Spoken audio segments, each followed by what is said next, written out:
नमस्कार, बहुत स्वागत है आपका डिबेट लाइव बड़ी बहस मध्य प्रदेश में। मैं हूं आपके साथ अमित शर्मा। मध्य प्रदेश में बीजेपी ने मेगा जीत हासिल कर ली है। इस मेगा जीत के साथ ही पार्टी की जिम्मेदारियां भी बढ़ गई हैं। जीत से जनता, नेता और विधायकों की उम्मीदें एक नहीं हजार हैं।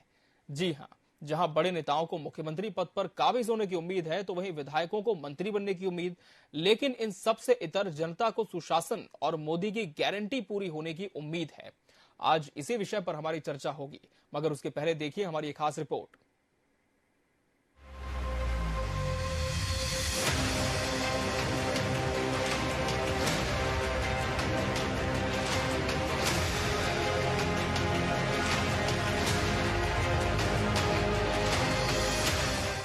सियासत का सबसे बड़ा मुकाबला खत्म हो चुका है। नई सरकार बनने जा रही है। मुख्यमंत्री के चयन को लेकर भोपाल से लेकर दिल्ली तक हलचल तेज हो गई है। मौजूदा सीएम शिवराज सिंह चौहान सहित आधा दर्जन नेता सीएम पद के दावेदार हैं। मध्य प्रदेश से विधानसभा का चुनाव जीते नरेंद्र सिंह तोमर और प्रहलाद पटेल भी सीएम की रेस में हैं। ज्योतिरादित्य सिंधिया, कैलाश विजयवर्गीय और बीजेपी प्रदेश अध्यक्ष वीडी शर्मा भी मुख्यमंत्री पद के दावेदार हैं। सीएम कौन होगा, सवाल ये नहीं है। 166 विधायकों में मंत्री पद के दावेदार भी कम नहीं हैं। इस बीच बीजेपी जीत के मायने और कारण गिनाने में लगी हुई है। मिस्टर बंटा ढार ने इस मध्य प्रदेश को 2003 में बीमारू राज्य बनाया था दिग्विजय सिंह ने, और मध्य प्रदेश का बंटा ढार कर दिया था श्रीमान कमलनाथ, जो 15 महीने की सरकार में करप्शन नाथ बने। इनने करप्शन नाथ की भूमिका में बल्लभ भवन को दलाली का अड्डा बनाया और मध्य प्रदेश के अंदर 15 महीने में गरीबों के हक और अधिकार को छीना।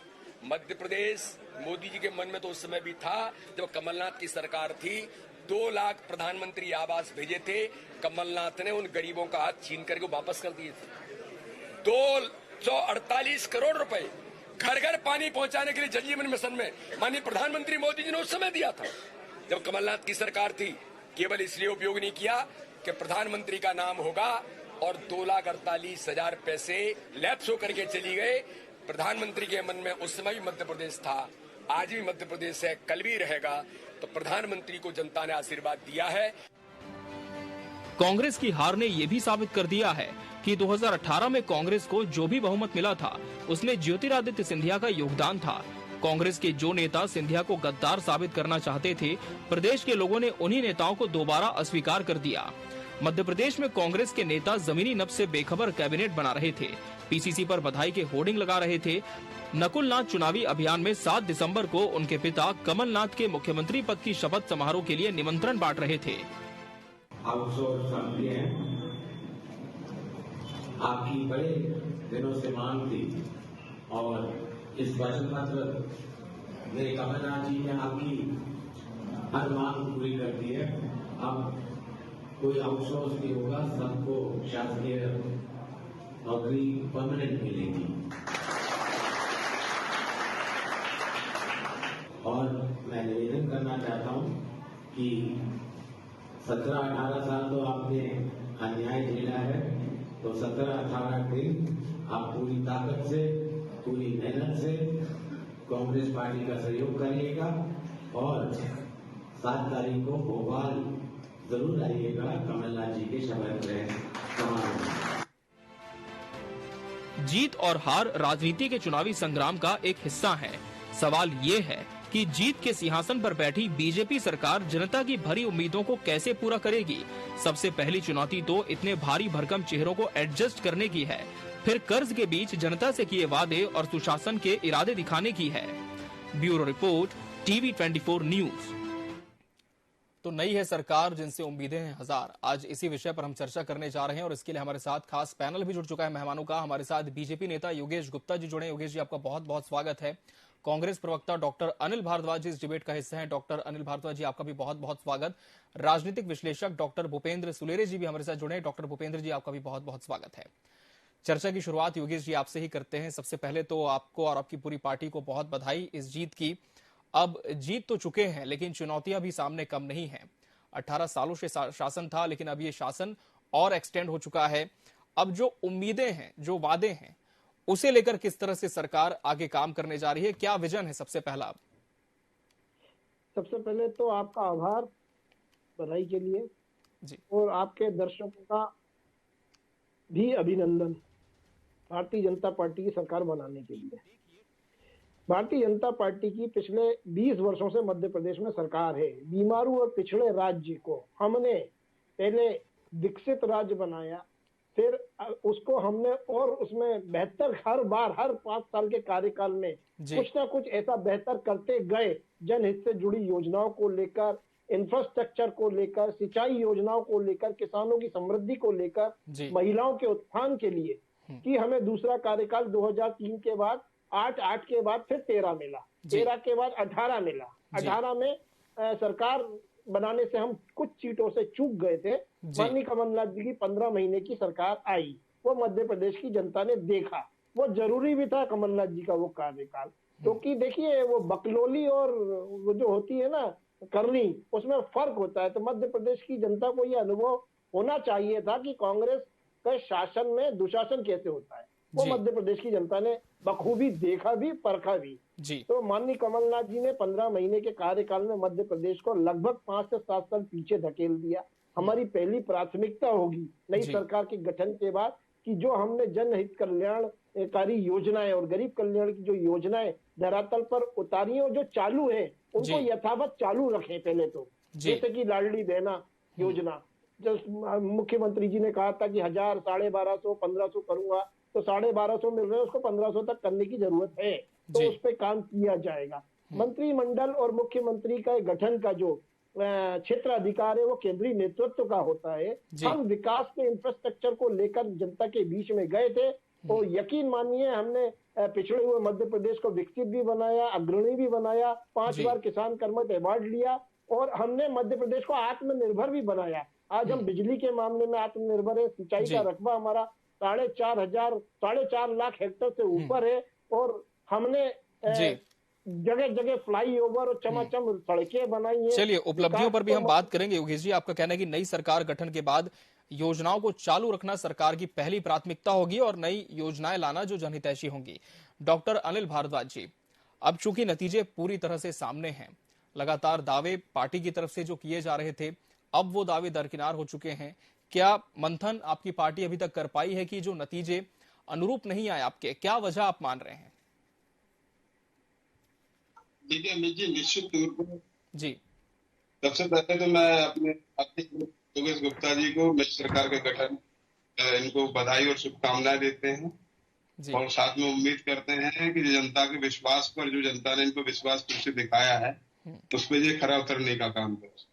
लेकिन अमित जी, एक बात और मैं कहना चाहूंगा कि कांग्रेस पार्टी ने ये विचार तो किया अभी, हालांकि हमारी कमलनाथ जी ने सारे प्रत्याशियों की कल बैठक बुलाई है, जो भी हमारे प्रत्याशी, उसके बाद संगठन की भी एक बैठक जल्दी 2-4 दिन के अंदर बुलाए हैं सारे लोगों को। उसके बाद ये मंथन भी होगा कि आखिर कहाँ कमियां रही। लेकिन निश्चित तौर पे इस बात को हम बाकायदा सहज स्वीकार करते हैं कि लोकतांत्रिक व्यवस्था में जनता का निर्णय ही सर्वोपरि होता है, और जनता ने जो निर्णय लोकतंत्र में दिया है, जो सिंबल उन्होंने दिया है, तो निश्चित तौर पर हमें भी लोकतांत्रिक इस जनादेश को हम सहज विनम्रता पूर्वक स्वीकार भी करते हैं। और निश्चित तौर पर हमारे लिए मंथन का समय आखिर कमी कहाँ रह गई। हमने प्रयास किया, लेकिन कहीं ना कहीं ये बात स्पष्ट हो गई कि हम अपनी बात को तरीके से जनता के बीच में पूर्ण रूप से, इसमें मैं समझता हूँ एक तौर पे एक संघर्ष भी कमी रही, और दूसरा मैं इस चीज को भी मानता हूँ कि जो वचन पत्र दिए उनकी अनुरूप, उनके अनुसार काम नहीं कर पाए, लोगों को अपनी बात नहीं कह पाए इतनी जल्दी, और उनको लोगों तक नहीं समझा पाए, तो निश्चित तौर पे हमारी हार का भी एक कारण रहा। तो लेकिन ये सारी चीजें चलती रहती हैं जी। चुनाव के अंदर एक कोई व्यक्ति जीतता है और एक व्यक्ति कोई हारता है, लेकिन इसका मतलब नहीं है हम अपनी विचारधारा के अनुरूप जुड़े हुए हैं, अपनी विचारधारा की लड़ाई जारी रहेगी, और मध्य प्रदेश की जनता के लिए हमारा संघर्ष लगातार जारी रहेगा। योगेश जी को बधाई के साथ साथ मैं ये भी कहना चाहूंगा भारतीय जनता पार्टी से कि इतना आसान तो नहीं है जी, कि सरकार नई बनी है, नई उम्मीदें हैं, जिस तरह से मध्य प्रदेश के अंदर जो कर्ज है, कर्ज के अनुसार और जो सरकार ने जो योजनाएं की है, जो घोषणाएं की है, उनको पूरा करना इतना आसान तो नहीं है। लेकिन फिर भी मैं उम्मीद करता हूँ कि विकासकरण के साथ कि जो आप 18 वर्षों में शायद मध्य प्रदेश की जनता को नहीं दे पाए, इस सरकार के हिसाब से आप देने का काम करें, आप सुशासन देने का काम करें, आप भ्रष्टाचार पर रोक लगाने का काम करें, जो आप नहीं कर पाए, तो ये एक उम्मीद मैं जरूर जता सकता हूँ। और निश्चित तौर पे एक लोकतांत्रिक व्यवस्था में परस्पर सहयोग वाली जो बात है वो कांग्रेस कभी पीछू नहीं हटेगी। हमारी वैचारिक लड़ाई है, कोई मतभेद या मनभेद नहीं है। बिल्कुल, वो सरकार के साथ उसका सहयोग भी करेंगे, लेकिन जनता की जो मूल भावनाओं के अनुरूप जो भी हो सकता है हम जनता के लिए संघर्ष करेंगे, उनके लिए काम करेंगे। जी चलिए ठीक है। तो कांग्रेस ने पूरी तरह से नतीजों को स्वीकारा है, कहा है कि आत्ममंथन का समय है। डॉक्टर भूपेंद्र सुलेरी जी, लगातार कांग्रेस को एक समय मिला था पिछली हार के लिए आत्ममंथन का। इस बार भी जो जनादेश है वो सबके सामने है कि किस तरह से बहुमत मध्य प्रदेश की जनता ने बीजेपी को दिया है।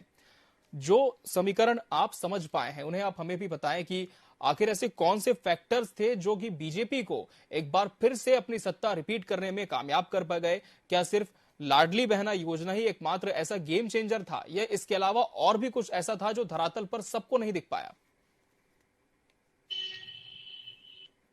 जी देखिए, चुनाव एक प्रक्रिया होती है और संवैधानिक प्रक्रिया है और लोकतंत्र मजबूत करने की प्रक्रिया है। और इसके द्वारा जो राजनीति पार्टियां आती हैं अपने वचन पत्र लेके मैदान में आती हैं और जिसके द्वारा जनता को मताधिकार का प्रयोग करने के अनुसार सत्ता में सत्तासीन होती हैं। जी, 2 राष्ट्रीय पार्टियां हैं, मध्य प्रदेश हिंदी बेल्ट है, इसलिए निश्चित रूप से इस बार ये सोचा जा रहा था, अनुमान ये था कि थर्ड मोर्चे का कुछ 5 से 7 सीटें आएंगे, लेकिन वो नहीं आ पाई जी। और इस कारण मुख्य मुकाबला तो कांग्रेस और बीजेपी की ओर था।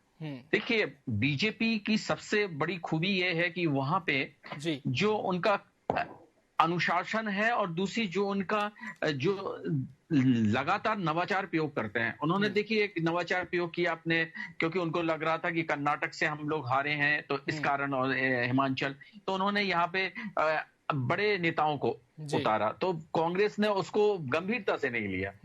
दूसरी बात, उन्होंने जो जून के बाद जो लाडली बहना योजना लॉन्च की उसको संदेश तक पहुंचाया, कार्यक्रम किए माताओं बहनों के बीच में, महिलाओं के बीच में। और उसके बाद उन्होंने जो चुनावी पत्र बड़े 11 नवंबर को जारी किया था और 17 को मतदान था, इन्होंने लगभग 1 माह पहले जारी कर दिया था। लेकिन उन्होंने वो एमएसपी जो किसानों के लिए रखी गई और जो छत्तीसगढ़ में दी थी, वो एक संदेश टॉप टू बॉटम, मतलब कि बॉटम टू टॉप और टॉप टू बॉटम जो संचार होता है कि राष्ट्रीय नेताओं से नीचे तक पार्टी के कार्यकर्ता तक जाना और कार्यकर्ता की फीडबैक ऊपर तक जाना, ये सबसे बड़ा महत्वपूर्ण है। दूसरी बात, इनका जो संरचनात्मक जो ये सोचा जा रहा था कि कई लोगों को ज्योतिराज सिंधिया आए तो उनके कारण जो 27-28 सीटें हैं वो उनके कैंडिडेटों जो उसका लॉस होगा।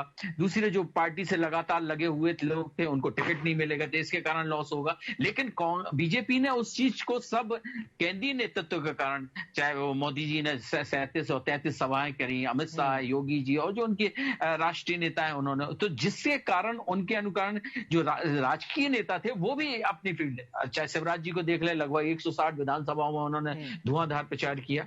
दूसरी बात, जो कांग्रेस का घोषणा पत्र था वो लगभग 1 सवा माह पहले आ गया और उनने भी सारी चीजें घोषणाएं की थी। उन्होंने कर्मचारियों जो कर नहीं सकते थे वो भी घोषणा की, लेकिन जो अभी उनके प्रवक्ता ने भी कहा कि हमने अपना वचन पत्र जनता के बीच में नहीं पहुंचा। बिल्कुल सही बात है। ये जैसे एक जाति जनगणना की इन्होंने जो बात रखी, जाति जनगणना की जो बात थी वो या आम कांग्रेसी नहीं चाहता कि ऐसे हो, क्योंकि कांग्रेस में ब्राह्मण भी वोट है, नेता है, उसमें ओबीसी भी है, एससी भी है, एसटी भी है, सब जाति के हैं, वो नहीं चाहते। लेकिन ऊपर का राष्ट्रीय नेतृत्व तो चाहता है कि वो जनता तक पहुंचा जाए और उससे वोट किया जाए, लेकिन ये इस चुनाव में नकार दिया गया। तो ये इस और किसी भी चीज को पहुंचाने के लिए एक समय लगता है कि अब आपने एक इश्यू तुरंत बना लिया और उसको पहुंचाने, ये बहुत बड़ी ये कम्युनिकेशन जो होना चाहिए, जो संचार होना चाहिए मतदाता और पार्टी के बीच में, उनकी जो उनकी योजनाएं हैं वो कन्वे नहीं कर पाई। और देखिए बीजेपी ने 11 नवंबर को जारी किया और वो कन्वे कर लिया, उसने एमएसपी को देखिए किसान को आकर्षित कर लिया। तो देखिए वो दूसरी बात, उन्होंने जहां पे भी उनके जो उन्हें बिल्कुल रीजन वाइज रीजन, जैसे मालवा हो, चाहे मध्य भारत हो, चाहे महाकौशल हो, चाहे बिंद हो, जो चंबल हो, उन क्षेत्रों में उन्होंने बड़े नेताओं को उतारा जिससे वो कवर करें, और उसके बाद केंद्रीय नेतृत्व ने उसको फीडबैक दिया, और फीडबैक देने के बाद उन्होंने आम रैलियां की। उससे देखिए अनुमान से ज्यादा सीटें आई उनके पास, और 163 सीटें, एक मतलब काफी बड़ा मैंडेट है, और जो लोकसभा के चुनाव में उनके लिए उनके कार्यकर्ताओं को ऊर्जा भरेगा। बिल्कुल। तो कांग्रेस हमेशा बात तो करती है कि चिंतन करती है, लेकिन एक सशक्त विपक्षी की भूमिका हो, और उस चीज को उनके कोई परिणाम और रिजल्ट आने चाहिए। दूसरी बात, जो अभी एक बात कही कि जो घोषणाएं की हैं और उनको इम्प्लीमेशन करने के लिए बजट कहां से आएगा, तो ये बात बिल्कुल सही है कि एमएसपी का भी जो बजट जो 3100 रुपए उन्होंने धान खरीदने के लिए कहा है, और जो और भी योजनाएं उन्होंने जो कही है, तो क्या है, केंद्र में इनकी सरकार है, इसके कारण उनको फंड में थोड़ी सी दिक्कत नहीं जाएगी, तो काफी कुछ चीजें तो वो इम्प्लीमेशन करेंगे। और निश्चित रूप से लोकसभा का चुनाव है, तो वो भी उनके लिए बिल्कुल। तो कहीं ना कहीं जो मुद्दे हैं उन पर तो काम होगा ही, लेकिन जो घोषणाएं की हैं योगेश जी, घोषणाओं को पूरा करना सबसे बड़ी जिम्मेदारी होगी, और नई सरकार के पहले जो एक कर्ज आप ही की सरकार ने लिया था उसे भी तो पूरा करना है। तो किस तरह से अब पूरा एक रोड मैप तैयार होगा? देखिए अमित जी, शायद आपकी जानकारी में होगा जी कि आज मध्य प्रदेश, हम जो बीमारू राज्य से अग्रणी, विकसित और आत्मनिर्भर मध्य प्रदेश की ओर बढ़े, तो निश्चित रूप से उसी के अनुपात में हमारी जीडीपी बढ़ी है। आज हम देश के टॉप राज्यों में हमारी जीडीपी है, 17.2.3% हमारी जीडीपी है राज्य की। मध्य प्रदेश में जब कमलनाथ जी मुख्यमंत्री थे तो हमेशा पैसे का रोना रोते थे, वो विधायकों को चलो चलो कर देते थे कि पैसा नहीं है, काम नहीं होगा, उसी चक्कर में सरकार चली गई। वहीं उनके बाद जब शिवराज जी आए तो उन्होंने हमेशा हाथ उठाकर कहा कि मेरे पास पैसे की कोई कमी नहीं। उन्होंने कहीं से भी बजट अरेंज किया, जो योजनाएं, जो घोषणा पत्र में वादे थे जनता से किए, उनको धरातल पर उतारा। हमने छात्र छात्राओं को स्कूटी, लैपटॉप बांटे, हमने साइकिलें बांटी, हमने उनकी फीसें भरी, हमने जो हायर एजुकेशन के लिए लोन मिलना चाहिए था उसकी ब्याज, और जो माननीय कमलनाथ जी कर्ज माफी के नाम पर किसानों को छल दे गए थे, 2.5 लाख करोड़ का उनके ऊपर इंटरेस्ट चढ़ा गए थे कर्ज माफी के नाम पर। वो कर्ज माफी का जो इंटरेस्ट था वो भी शिवराज सरकार ने पे किया। तो जनता ने हमने अपना जो घोषणा पत्र लेके आए, चुनाव से 4 दिन पहले लाए, 5 दिन पहले, ज्यादा से ज्यादा 1 हफ्ते पहले समझ लीजिए, क्योंकि हमें जरूरत ही नहीं थी, हम जो काम कर रहे हैं उसी के आधार पर हम जनता के बीच में थे, और वही सब चीजें हमारे घोषणा पत्र में थी। तो मई जून में जो हमारी लाडली लक्ष्मी योजना लॉन्च हुई थी, तो 1000 रुपए महीने हमने देना शुरू कर दिए। उसके बाद 3 महीने बाद 1250 कर दिए। तो हम कर रहे थे और जनता देख रही थी। और जबकि कमलनाथ जी ने 971 वचनों का झूठ का परिंदा 2018 में जनता के समक्ष रखा था, 18 वचन भी पूरे नहीं किए।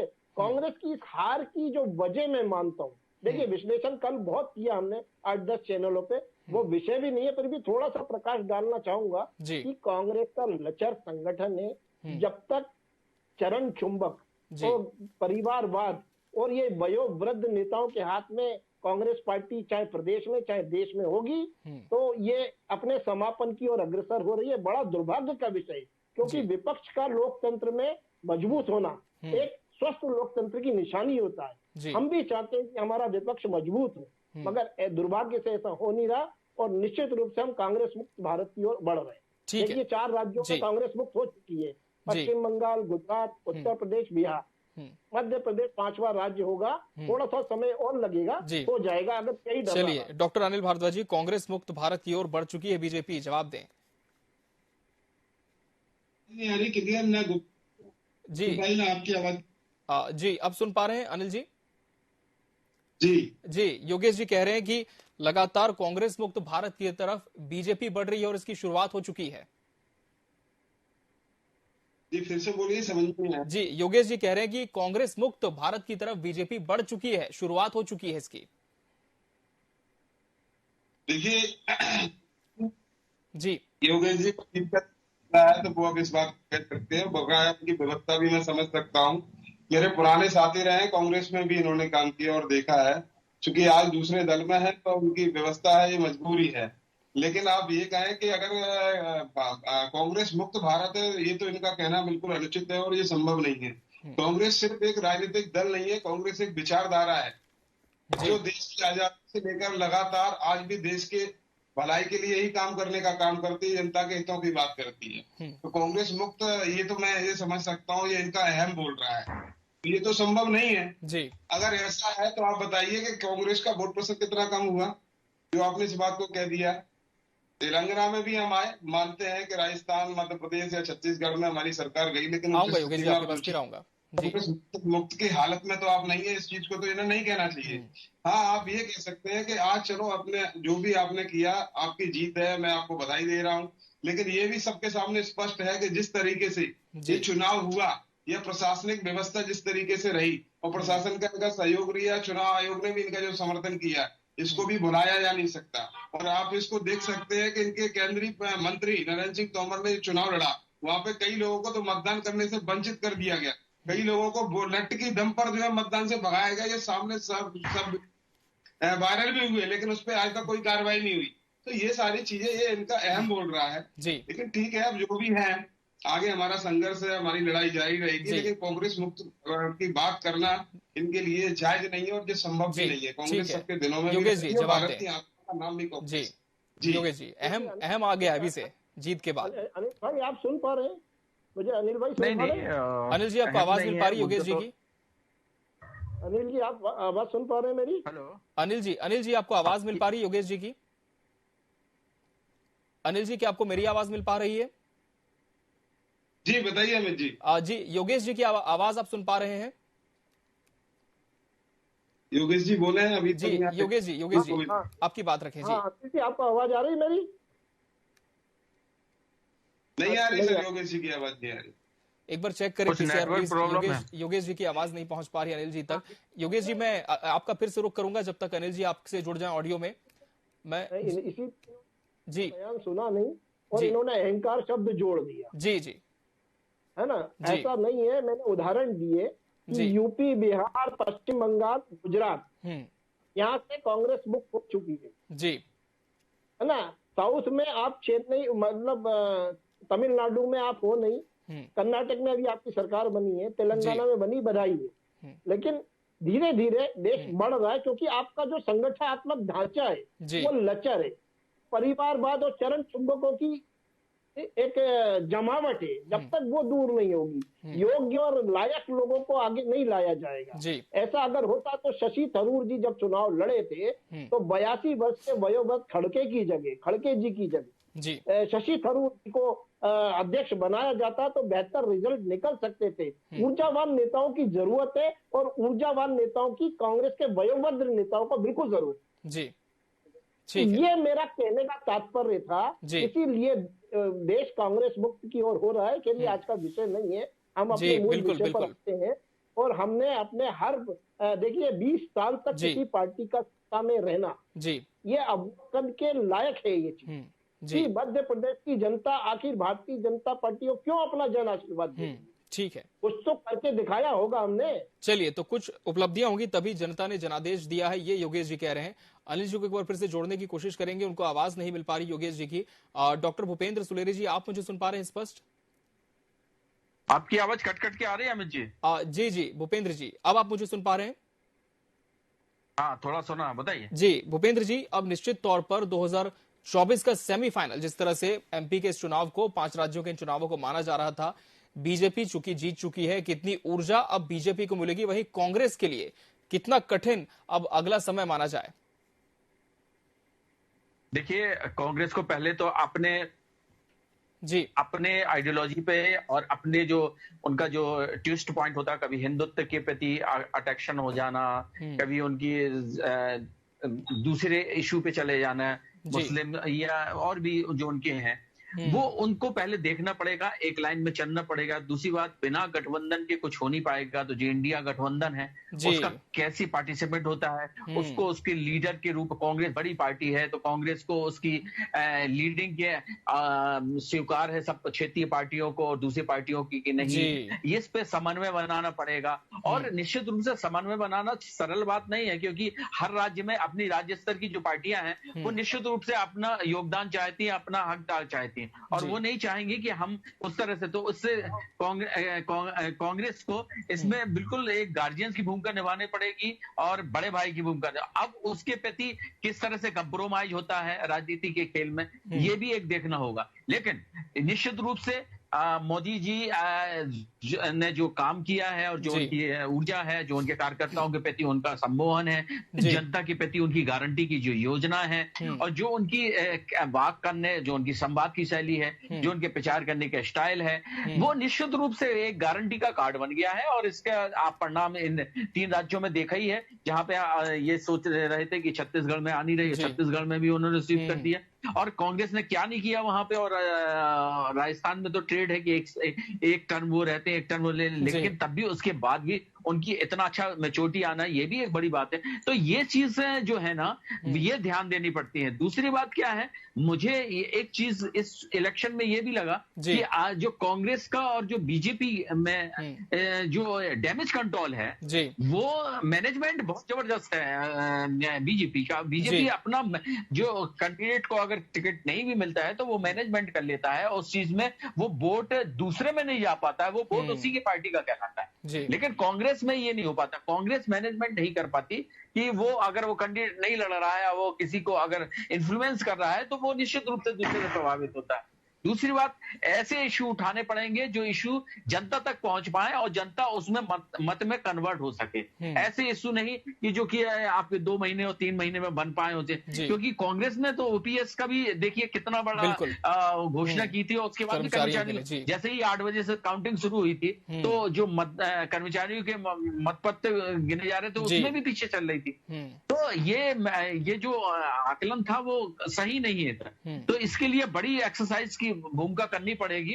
और निश्चित रूप से उनका तो मोरल और उनके कार्यकर्ताओं का मोरल और जनता का उनका जो कम्युनिकेशन है और जनता का उनके प्रति जो व्यवहार और आचरण और सदाचार, जो उनका रिलेशन है बीजेपी का, वो निश्चित रूप से और मजबूत हुआ और कार्यकर्ता और मजबूत हुआ। क्योंकि जो सत्ता मिलती है, सत्ता निश्चित रूप से एक दिशा, बिल्कुल सत्ता एक ऊर्जा देती है, एक आत्मविश्वास देती है। योगेश जी आपकी बात रखें। थोड़ा सा ये कहना चाह रहा था, मेरे मित्र अनिल जी ने जो आरोप लगाए थे अभी अपने पूर्व के बयान में कि नरेंद्र सिंह तोमर जी के विधानसभा क्षेत्र में कुछ सबोटेज की कोशिश की गई। अगर ऐसा होता ना मेरे मित्र अनिल भाई, तो हमारे प्रदेश के गृह मंत्री चुनाव नहीं हारते, नरोत्तम मिश्रा। बिल्कुल, मैं उस पर आ भी रहा था कि दिग्गज भी चुनाव हारे हैं। जी, छत्तीसगढ़ में आपकी सरकार थी, राजस्थान में आपकी सरकार थी, हमने एक भी आरोप ऐसा नहीं लगाया। जी, तो ये कहना गलत है। आप लोगों की सबसे बड़ी परेशानी ये है कि आप जनता के जनादेश को, जन भावनाओं को समझ नहीं पा रहे। आप लोग चुनावी टाइम मेढक हो, चुनाव के टाइम में 2-3 महीने सक्रिय होते हो और पूरे टाइम सक्रियता नहीं रहती कांग्रेस जी। हमने कल चुनाव खत्म हुए और आज हमारे माननीय अध्यक्ष वीडी शर्मा ने हमें दिशा निर्देश दे दिए हैं कि लोकसभा की तैयारी करनी है और हर बूथ तक मोदी पहुंचना। जी, ठीक है। तो ये बहुत बड़ा फर्क है कांग्रेस और भारतीय जनता। जी, डॉक्टर अनिल भारद्वाज जी, क्या आप योगेश जी की बातें सुन पाए? जी, योगेश जी की आवाज कृपया आप बताएं। जी, योगेश जी कह रहे हैं कि भाजपा और कांग्रेस में सबसे बड़ा फर्क ये है कि बीजेपी हर समय सक्रिय रहती है, चुनाव के लिए तैयार रहती है, और जिस तरह से आरोप आपने लगाए हैं, यदि ऐसा होता कि कहीं पर कुछ गड़बड़ी होती तो दिग्गज भी चुनाव नहीं हारते। अमित जी, आपकी बात सुन नहीं पा रहा हूँ, आपकी आवाज क्लियर नहीं आ रही है। चलिए, तो लगता है कि आज स्पष्ट आवाज नहीं पहुंच पा रही और इस वजह से कांग्रेस से ज्यादा चर्चा नहीं हो पाई। फिलहाल समय हमारे पास इतना ही था इस पूरी टीवी डिबेट के लिए। आप तीनों मेहमानों का बहुत बहुत शुक्रिया हमसे जुड़ने के लिए और इसका हिस्सा बनने के लिए आपको बहुत धन्यवाद। तो इसी के साथ बड़ी बहस मध्य प्रदेश डिबेट लाइव में आज के लिए फिलहाल इतना ही। मुझे दीजिए इजाजत, नमस्कार।